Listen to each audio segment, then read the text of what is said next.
مرحبا رمضان.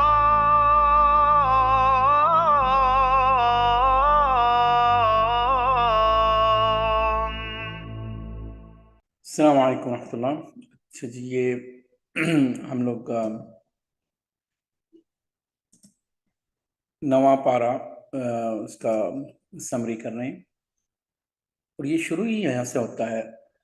قال الملأ الذین استکبروا، تو اس قوم کے جو سردار تھے، ملا کہتے ہیں جس سے جیسے گلاس میں پانی مول بھر گیا ہوتا ہے، تو سرداروں کو بھی ملا اس لیے کہا جاتا ہے کہ وہ اپنے پروٹوکول میں ایسے بھرے ہوئے نظر آتے ہیں محفل میں. تو قال الملأ الذین استکبروا، جو استکبار کیا کرتے تھے اس میں، تو انہوں نے کیا کہا من قومہ، ان کی قوم میں سے، لا نخرجنک یا شعیب، کہ اے شعیب، شعیب علیہ السلام کی قوم کا ذکر ہے. انہوں نے کہا ہم آپ کو باہر نکال دیں گے، یہاں تو ہماری بات سنو، ہمیں جو بھی ہم تقریب کاری کرتے ہیں جیسے بھی رہ رہے ہیں، تو آپ کیا ہمیں ہر وقت کرٹیسائز کرتے ہو. اور وہ کیا یہ کہتے ہیں کرٹیسائز کرو.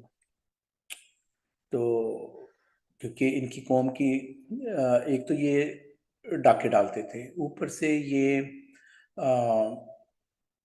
اب آپ کو ایسی ساری قوموں میں ایسی ہنٹس ملیں گی، تو آپ اپنے گرد و نواح میں دیکھیں کہ ہم لوگ کہاں پہ کھڑے ہیں. ساری ایسی قومیں جن کے اوپر عذاب آیا ہوا ہے.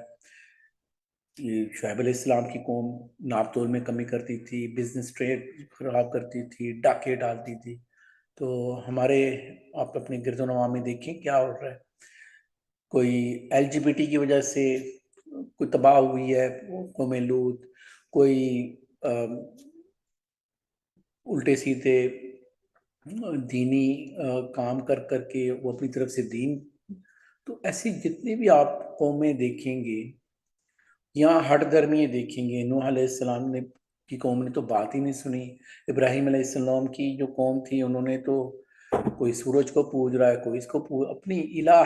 اچھا ایک چیز آپ کو یہاں پہ بتا دیتا ہوں، کہتے ہیں کہ ہر کوئی کسی نہ کسی کی پرستش ضرور کرتا ہے. یہ جو آپ کو ایتھیسٹ بھی نظر آتے ہیں، تو ایک آیت ہے قرآن پاک میں، تو اس کا مفہوم ایسے ہے کہ کیا آپ نے ایسے شخص کو نہیں دیکھا جو جس نے اپنے ڈیزائر کو ہی اپنا لارڈ، مطلب اپنی خواہش نفس کو ہی اپنا الہ بنا لیا ہے. تو وہ جو ایتھیسٹ گھوم رہے ہیں یا ایگنوسٹک کہہ رہے ہیں کہ ہاں کچھ ہے ہمیں نہیں پتہ، یہ ساری اپنی اپنی خواہشوں کے پیچھے لگے ہوئے ہیں. تو ان کی قوم نے بھی ان کو کہا کہ شعیب علیہ السلام کی قوم نے، تو ظاہری بات ہے پھر ان کے جرائم سے وہ جو باز نہیں آتی تھی، تو پھر ان کے اوپر ان ساری قوموں کو جب عذاب آئے تو اس کے ذکر ہے. کیونکہ اچھا عذاب اللہ تعالیٰ ایک دم نہیں بھیجتا. اللہ پہلے چھوٹے، جیسے موسیٰ علیہ السلام کی جو قوم تھی ان کو بھی پہلے چھوٹے چھوٹے نشانیاں دکھائی گئیں. ہمیں اپنے گرد و نواح میں دیکھیں تو چھوٹے چھوٹے، کبھی فائنینشیل کرائس، کبھی کچھ کبھی کچھ کبھی کچھ، یہ چھوٹے چھوٹے عذاب اللہ بھیجتا ہے کہ لوگ سدھر جائیں. لیکن جب نہیں سدھرتے ہیں تو پھر اللہ تعالیٰ بھی عذاب بڑا عذاب بھیج دیتا ہے. اور آخری عذاب تو وہ مرنے کے بعد میں ہے. تو ایسی جو قومیں تھیں، ان قوموں میں سے فرعون، سب کو پتہ ہے فرعون کا واقعہ. تو موسیٰ علیہ السلام کہ یہ بار بار کچھ واقعے بار بار آئیں گے، تو میں ایک ہی دفعہ کر کے گزر جاؤں گا، اور نیکسٹ ٹائم اب کہوں گا کہ یہ دوبارہ یا اس صورت میں یا اس بارے میں دوبارہ واقعہ ہے. تو موسیٰ علیہ السلام کے جو واقعات ہیں مختلف جگہ پہ پھیلے ہوئے ہیں.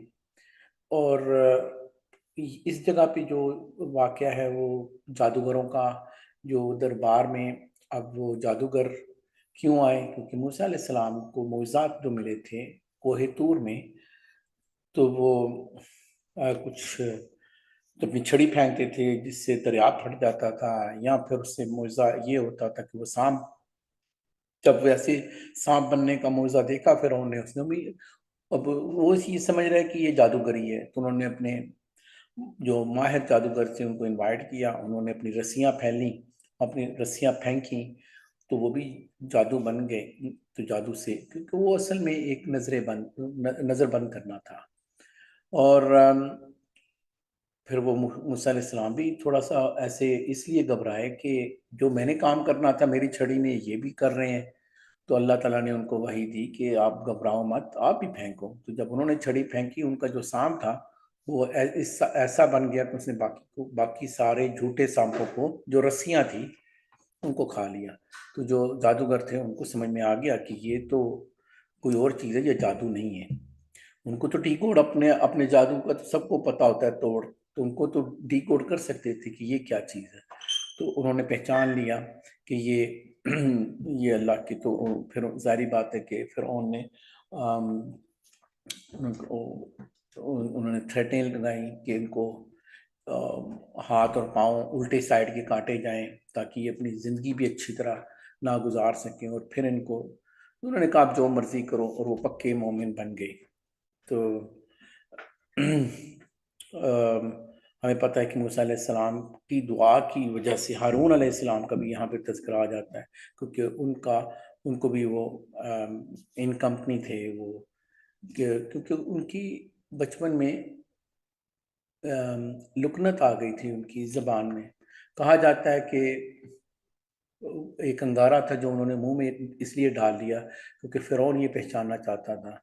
تو وہ لکنت کی وجہ سے اتنا، تو اللہ کی سفارش بھی یہی کہی کہ یہ جو میرے بھائی ہیں ہارون، ان کو بھی میرے ساتھ میرا بازو بنا دے تاکہ یہ بات تو لوگوں کو، کیونکہ یہ فلوئنٹ ہیں. تو فرعون کرتا کیا تھا کہ وہ بنی اسرائیل، کیونکہ اس کو پریڈکشن دے دی گئی تھی، پیشن گوئی دے دی گئی تھی اس کے، جو بھی کہ ایک بچہ اس نسل میں سے آئے گا اور وہ تمہارا تخت ختم کرے گا. تو موسیٰ علیہ السلام جب بچے تھے اور اس نے سارے بچوں کو لڑکوں کو قتل کرنا شروع کر دیا. پھر وہ ایک واقعہ ہے بڑا مشہور، بار آئے گا قرآن پاک میں، کہ انہوں نے اپنے بچے کو، موسیٰ علیہ السلام کی والدہ نے بچانے کے لیے اللہ کے حکم کے ساتھ ان کو وحی، اللہ تعالیٰ کبھی کبھی، میں نے آپ کو بتایا تھا نا، کبھی کبھی شہد کی مکھی کو بھی وحی کرتے ہیں، وہ پہاڑوں پہ اپنا وہ بنا لے. کبھی موسیٰ علیہ السلام کو بھی کوئی ایسا الہام، ایسا وحی کہ آپ نے اس کو ٹوکری میں ڈال دیں اور اللہ کے اوپر توکل کریں. انہوں نے ڈال دیا تو دریا سے وہ بہتا بہتا، ان کی بہن ان کو اسکورٹ کر رہی تھی، دیکھ رہی تھی، تو وہ فرعون کے گھر میں. تو پھر ان کی جو بیوی تھی، بی بی آسیہ، جن کو جنت میں محل اللہ تعالیٰ نے الاٹ کیا کیونکہ وہ مسلمان ہو گئی اسلام میں. تو پھر انہوں نے کہا کہ ہماری آنکھوں کی ٹھنڈک بن جائے گا. تو بیسکلی وہ سارے بچوں کو قتل کرنے کے بعد بھی اس بچے کو، جنہوں نے ان کو چیلنج کرنا تھا، ان کو اللہ تعالیٰ نے اس کے گھر میں پالا پوسا اور بڑا کیا. اور پھر بعد میں یہ چلے گئے کیونکہ ان سے ایک قتل ہو گیا کسی کو بچاتے، اور پھر وہ اسکیپ ہوئے وہاں سے. تو فوجیں پیچھے پڑ گئیں، اور وہ پھر اچھا شعیب علیہ السلام کا چونکہ ذکر ہے، اور وہ بھی آپ کو ہوگا کہ وہ بھی پتہ ہے کہ وہ پھر 9 سال تقریباً وہ شعیب، وہاں پہ بھی شعیب کا جو لفظ، جو ورڈ ہے، تو علماء جو تفسیر کرتے ہیں ان میں یہ اختلاف پایا جاتا ہے. وہ کہتے ہیں وہ شعیب علیہ السلام وہ والے نہیں تھے، وہ کوئی اور شعیب تھے ان کے قوم میں سے، تو جن کے ہاں وہ ٹھہرے. بہرحال ہم اس کو ایسے ہی رہنے دیتے ہیں، جس نے وہ سمجھنا ہے اور وہ سمجھنا ہے. تو بہرحال وہ پھر 9 سال وہاں پہ رہے ایک طرح کا. اور پھر وہ جب واپس لوٹ رہے تھے تو کوہ طور میں اللہ سے وہ ہم کلام ہوئے. ایک پہاڑ پہ اللہ تعالیٰ تجلی، ان کو روشنی آئی، اور پھر اللہ تعالیٰ نے ان سے کلام کیا. تو وہ واقعات بھی بعد میں آئیں گے. تو اس کے بعد موسیٰ علیہ السلام کو بھیجا گیا فرعون کے پاس، جبکہ وہ کہہ رہے تھے کہ وہاں پہ تو مجھ پہ قتل کا مقدمہ چل رہا ہے. تو یہ جو میں نے سارا ریورس آرڈر میں سکھایا ہے اور سنایا ہے، تو یہ اس سے لنک کرے گا. اور پھر اس کے بعد موسیٰ علیہ السلام نے اپنی قوم کو وہاں سے ان کی جان چھڑوائی، بگایا. کہتے ہیں تقریباً بہت زیادہ لوگ تھے، لیکن ایک فگر 6 لاکھ تک کا بھی آتا ہے، لیکن بہت بڑی وہ قوم تھی لیکن جتنے بھی تھے تو پھر وہ مصر میں اس طرح داخل ہوئے کہ فرعون کو غرق کر دیا نیل کے دریا میں، کیونکہ موسیٰ علیہ السلام نے چھڑی مار کے رستہ بنا لیا تھا، اور اس نے سمجھا رستہ سب کے لیے ہے۔ جب وہ پار ہو گئی تو وہ تباہ، وہ ڈوب گیا۔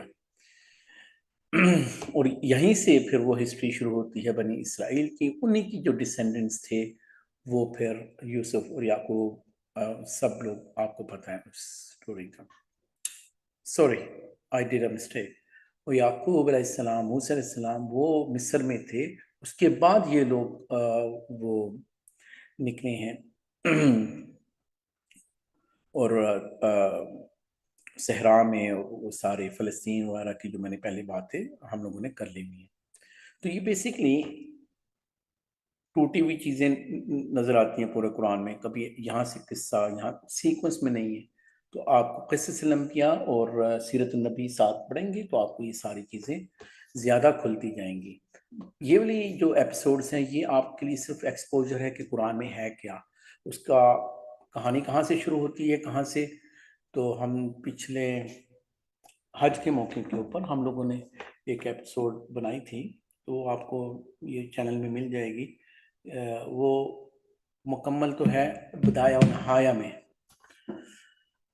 بہت بڑی بک ہے ابن کثیر اور بہت سے، لیکن ہم لوگوں نے اس میں چھوٹا سا ورژن کر کے وہ بھی بتایا تھا کہ انسانیت کہاں سے شروع ہوئی تھی اور کہاں ختم ہو گئی۔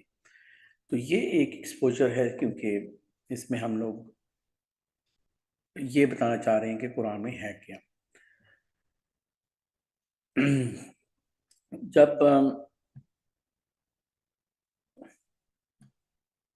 موسیٰ علیہ السلام کو جب پہاڑ میں، کیونکہ کوہ طور میں ایک دفعہ یہ والا بھی واقعہ یہاں پہ ہے کہ اللہ تعالیٰ کو وہ کہتے ہیں کہ میں آپ کو دیکھنا چاہتا ہوں، آواز تو آتی تھی۔ تو اللہ تعالیٰ نے فرمایا لن ترانی، مجھے تو نہیں آپ دیکھ سکتے ہو۔ تو انہوں نے کہا اچھا ایسا ہے کہ یہ سامنے جو پہاڑ ہے اگر آپ اس کو برداشت کر لو گے تو پھر آپ مجھے دیکھ لو گے۔ تو اللہ نے ڈائریکٹ تو اپنا آپ نہیں دکھایا، تو پہاڑ کے اوپر اپنی تجلی، تو عکس جیسے کہتے ہیں، تو وہ ڈالا، تو وہ جو پہاڑ تھا وہ جب ریزہ رضا ہوا، اس کی ہیبت بھی موسیٰ علیہ السلام کو برداشت نہیں ہوئی اور بے ہوش ہو گئے، اور پھر اٹھ کے انہوں نے توبہ کی اور انہوں نے کہا کہ نہیں، میں اللہ مطلب انہوں نے رجوع کیا کہ میں کون سی ریکویسٹ کر بیٹھا ہوں۔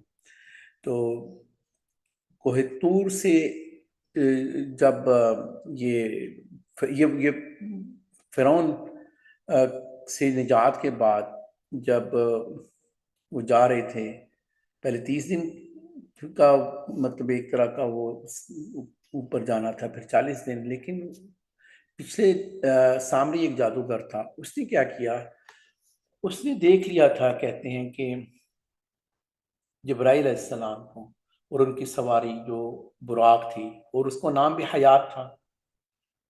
اچھا، وہ حیات جہاں پہ پاؤں رکھتی تھی، کہتے ہیں وہ گھاس جو ہے وہ سبز ہو جاتی تھی اس، کیونکہ جو بھی تھا اللہ کا سسٹم۔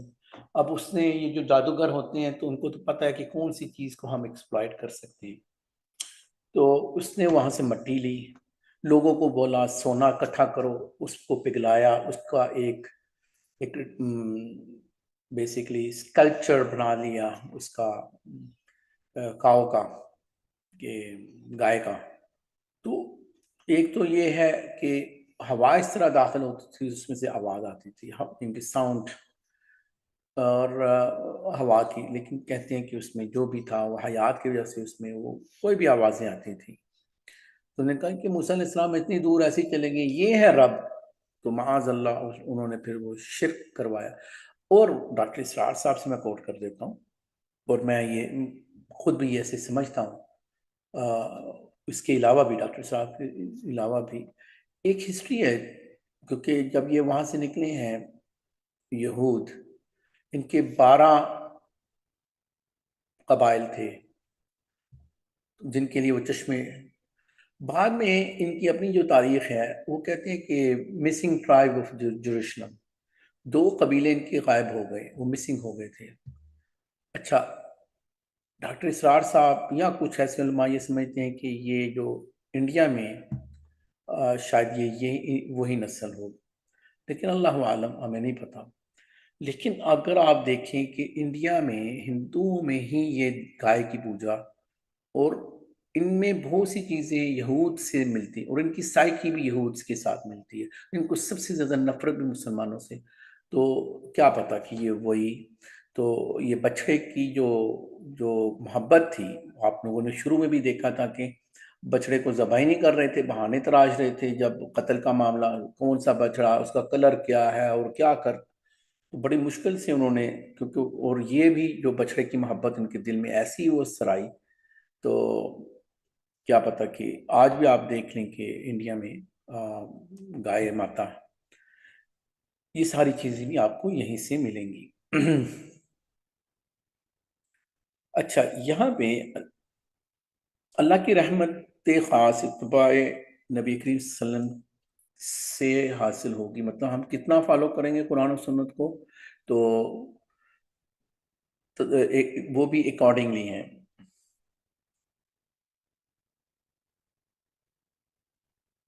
کیونکہ امر بالمعروف اور نہی عن المنکر، یہ میں نے آپ کو بار بار ایمفسس اس لیے بھی دے رہا ہوں، قرآن میں بھی اس کا ایمفسس بار بار آتا ہے۔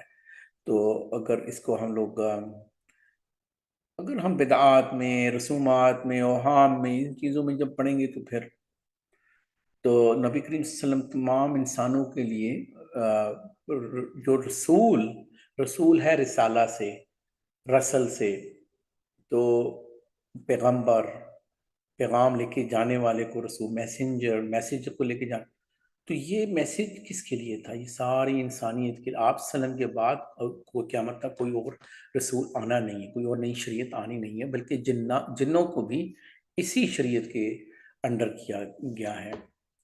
تو یہ بھی بتایا گیا کہ اگر تمام انسانوں کے لیے یہ رسول ہے تو یہ لیجسلیشن قیامت تک کے لیے باقی رہے گی۔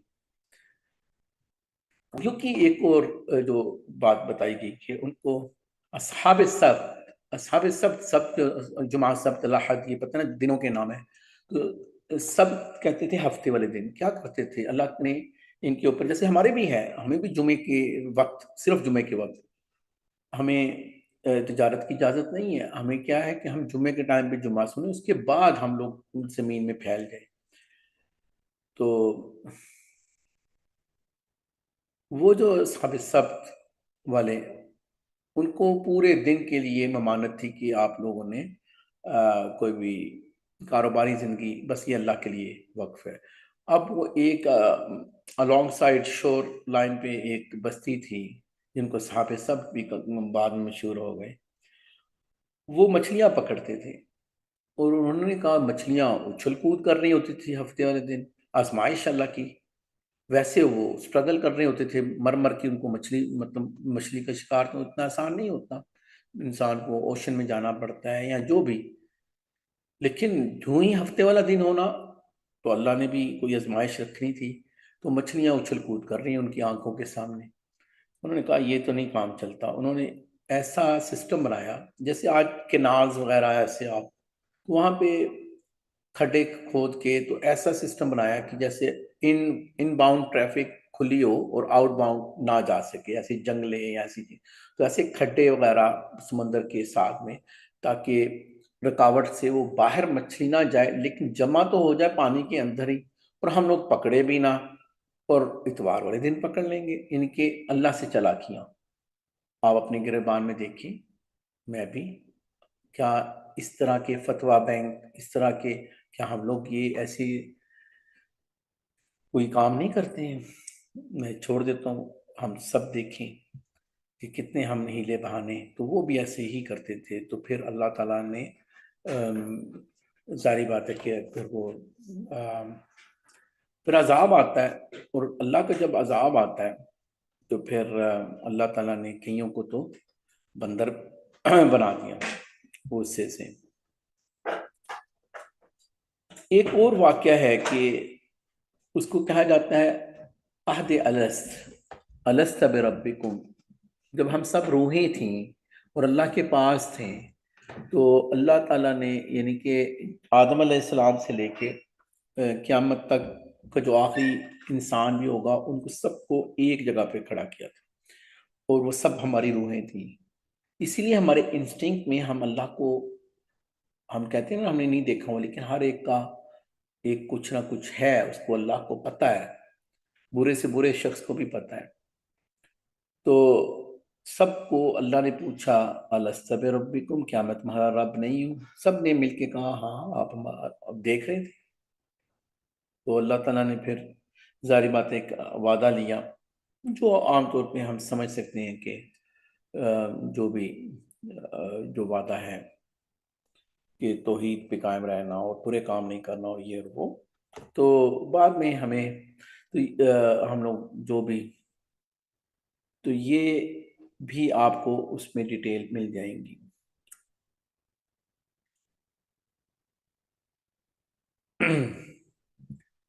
اب ایک ایسے بس بنی اسرائیل کی شخص کی بھی بات ہو رہی ہے جس کو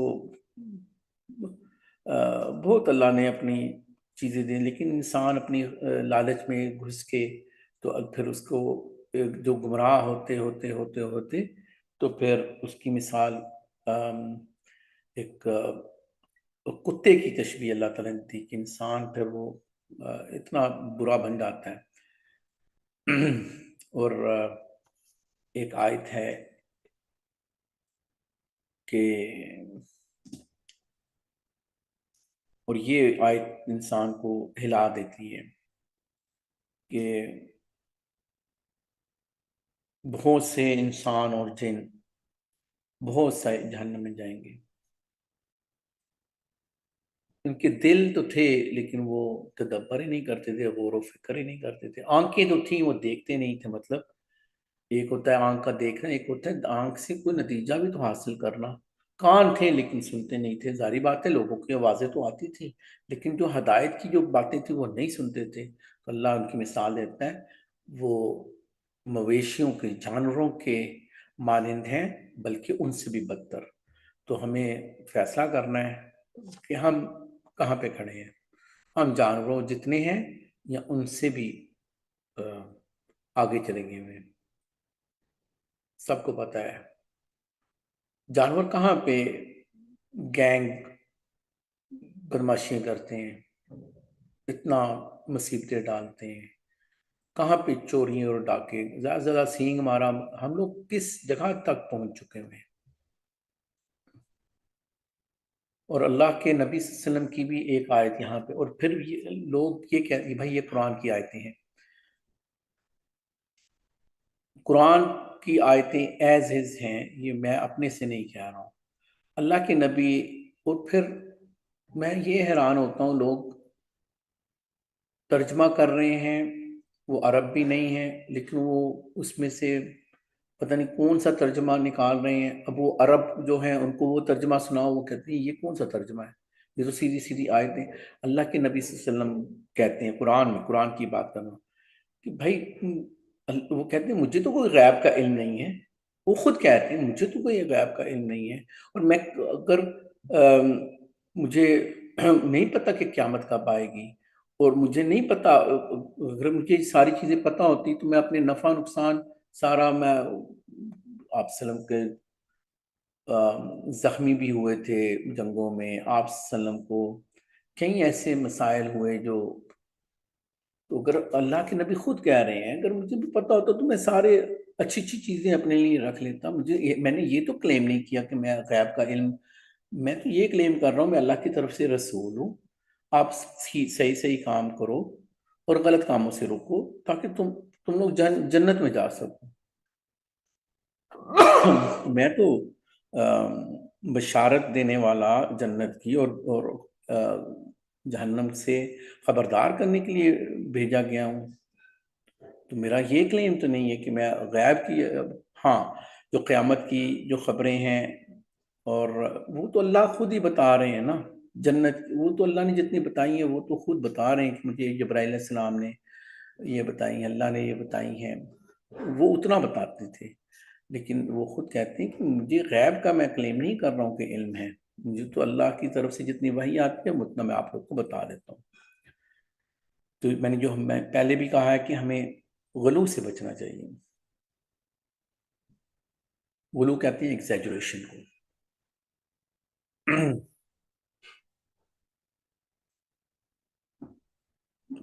اب کئی لوگوں نے بتوں کو، کئی لوگوں نے فرشتوں کو، کئی لوگوں نے قبروں وال مختلف مختلف انہوں نے بنا لیے کہ یہ بھی کوئی مددگار ہیں یا کوئی معبود کنوں کو بنا.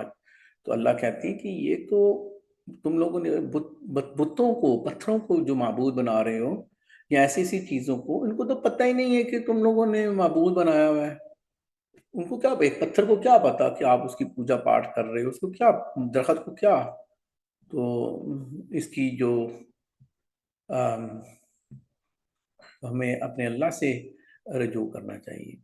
اب ایک کریکٹرسٹکس جو بتائے ہیں مومن بندے کی کہ اس کا کردار کیسے ہوتا ہے. وہ اللہ کا ذکر جب سنتا ہے تو وہ کانپ اٹھتا ہے اس کا دل، اور وہ اللہ کی جو آیتیں ہیں اس کے ایمان میں اور اضافہ کر دیتی ہیں. اللہ کے اوپر بھروسہ کرتے ہیں، نمازیں ادا کرنی اور اللہ کی خوشنودی حاصل کرنے کے لیے وہ صدقہ خیرات، اور وہ پکے مومن ایسے ان کی ساری وہ جو چیزیں ہیں اللہ کہتے ہیں کہ وہ ایک سویٹس ہوں گے جنت میں بھی بلند. اب جب آپ ہوٹل میں جاتے ہو تو وہ ایک سویٹس بھی ہوتے ہیں، اس میں عام کمرے بھی ہوتے ہیں، اس میں وہ پورے بلکہ ٹاپ فلور پہ پورے، تو وہ پتہ نہیں کیسے کیسے بلند درجوں والے. تو اللہم اجعلنا منہم. اس کے بعد غزوہ بدر کے اوپر بات ہے. غزوہ بدر میں ہمیں یہ سمجھنا ہے کہ یہ پہلی چھوٹے چھوٹے بیٹلز ہوئے تھے، لیکن یہ پہلا علی الاعلان مسلمانوں کا ایک اٹیک تھا. تو اس کو ایسے سمجھتے ہیں کہ میں خاکہ سا دے دیتا ہوں آپ لوگوں کو تاکہ یہ بار بار جو آیتیں آئیں گی. غزوہ بدر انہوں نے یہ کافروں کے لیے وہ ایک پہلی ان کی ٹھکائی ہوئی تھی کہ ان کو یہ تسلیم کرنا پڑا کہ اب مسلمان بھی کوئی ایک فورس ہیں. تو پھر یہ اگلے سال آئے احد کے لیے لڑنے کے لیے. تھوڑا نقصان ہو گیا مسلمانوں کو. پھر اگلے سال اگلے سال نہیں، اگلی مرتبہ پھر آئے جنگ خندق جب ہوئی، ٹرینچ، پھر ان کو پھر نقصان ہوا. پھر صلح حدیبیہ کی ٹریٹی ان لوگوں نے توڑی. تو پھر اللہ کے نبی صلی اللہ علیہ وسلم نے ان کے اوپر حملہ کیا. تقریباً 8 برس کے بعد فتح مکہ کانکر ہو گیا. اور پھر حنین اور بہت سے، خیبر تو اس سے کافی دیر پہلے فتح ہو چکا تھا. لیکن غزوہ بدر سے مسلمانوں کا جو آپ کہہ سکتے ہو کہ بیسیکلی رائزنگ وہ شروع ہوئی. تو وہ ایک قافلہ تھا، تجارتی قافلہ. وہ ہم سورہ قریش میں بھی پڑھتے ہیں کہ یہ قریش مکہ یہ یمن میں، اور اس کے اپوزٹ تھا فلسطین کا جو بھی علاقہ ہے، وہاں سے یہ سفر کر کے اپنا سامان تجارت لاتے تھے. اپنے سیکیورٹی بھی ہوتے تھے. تب بھی کہتے ہیں کہ ان کے پاس 50 تقریباً سیکیورٹی بھی تھے، اور آرمڈ سیکیورٹی ہوتی تھی کہ یہ لوگ لوٹ کے لیتے تھے نا سامان تجارتی. تو ابو سفیان اس کو لیڈ کر رہے تھے. پہلے تو ابو سفیان تب کافر تھے، بعد میں مسلمان ہوئے. تو وہ لیڈ کر رہے تھے. تو مسلمانوں کو اللہ کے نبی صلی اللہ علیہ وسلم کو اللہ تعالیٰ نے بتا دیا.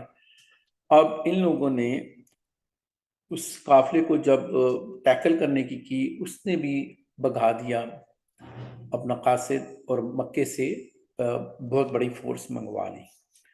وہ اپنا ڈیفینڈ کرنے آ رہے تھے اپنے قافلے کو. اب ان سب کو اللہ تعالیٰ نے، ایسا ہوا ان سب کو بدر کے مقام پہ اکٹھا کر دیا آمنے سامنے. اب مسلمانوں کے پاس بہت کم لوگ تھے، کم جنگی سامان، کیونکہ وہ تو جنگ کرنے تو نکلے نہیں تھے ایک بار، اور دوسرا ان کے پاس واقعی وہ نیا ایک ریاست تھی، ان کے پاس اتنے ساز و سامان اتنے رچ تھوڑی تھے. لیکن اللہ تعالیٰ نے ان کو فتح عطا کی، فرشتے اتارے، اور ان کے ساری چیزیں پھر وہاں سے بیسیکلی ہاں قافلہ جو تھا تجارتی وہ بے شک نکل گیا، اس کو وہ بحفاظت نکل گیا، کیونکہ ابو سفیان وہ چالاک لیڈر تھا. تو وہ اس کو، لیکن ان کی جو مرمت ہوئی ہے وہاں پہ، تو ان کا ایک دھاک بیٹھ گئی. تو اس کا سارا واقعہ جنگ بدر میں جو فرشتے اترے، جو ساری اس میں وار اسٹریٹجیز تھی، تو یہ سارا آپ کو اسی صورت میں مل جائے گا۔ اور اللہ کے اللہ اور اس کے رسول کی لبیک کو جو اللہ تعالیٰ نے کہا جب بھی وہ کال کریں تو ان کی بات ہم لوگ سنیں، تو اسی میں فائدہ ہے۔ تو اللہ تعالیٰ بتاتے ہیں کہ جو تقوی رکھتے ہیں تو اللہ تعالیٰ ان کو کامیاب بھی کرتے ہیں۔ We'll see you in